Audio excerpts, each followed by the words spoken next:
ভালোবাসি বললেই ভালোবাসা পূর্ণ হয় না। শুধু অনুভূতির দাবি করলেই সম্পর্ক টেকে না।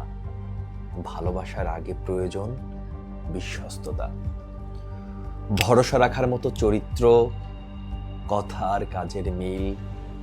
অনেকে বিশ্বাসের কথা বলে সম্পর্ক শুরু করে, প্রতিশ্রুতির কথা বলে কাছে আসে, কিন্তু সেই প্রতিশ্রুতি শেষ পর্যন্ত ধরে রাখতে পারে না।